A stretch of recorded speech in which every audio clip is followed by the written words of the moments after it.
Hi everybody, Chef Pete here. Welcome back to Jamaica Hospital.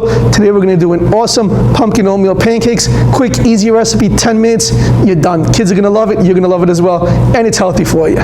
Okay everybody, here's all the ingredients you're going to need for this. You need some vanilla extract, some pumpkin puree. Don't get pie puree, it's too sweet. Oats, little cinnamon and some pumpkin spice, some baking powder, some eggs and some egg whites, and a blender, and that's all you need for this quick and easy recipe. Okay, once you get all your ingredients in your blender, you get everything nice and blended, about 1 to 2 minutes in the blender, you're going to be left with a nice smooth paste like this. Make sure you get your griddle nice and hot. Pat of butter won't hurt. About 2 or 3 minutes on each side, and then you're going to have some beautiful pancakes, and I'll show you how to garnish them perfectly. Okay everybody, now you have your pancakes on your plate. Show you a couple of nice garnishes. I like chocolate chips.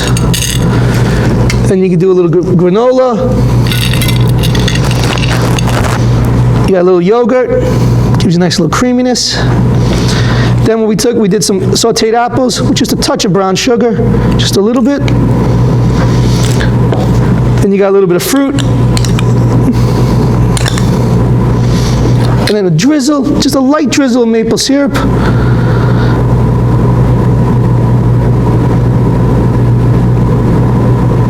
And that's going to finish off these beautiful, healthy oatmeal pumpkin pancakes that are great for this holiday season and any season whatsoever. You and your family are going to enjoy making these. Okay, everybody, what you have here is your finished product. Look at this beautiful oatmeal pumpkin pancakes. You can bring them to the table. Your family's going to love you for it. The kids are going to have a blast making this with you. You can have them any time of the year. Don't just wait for the fall. Be safe. Enjoy the rest of the season.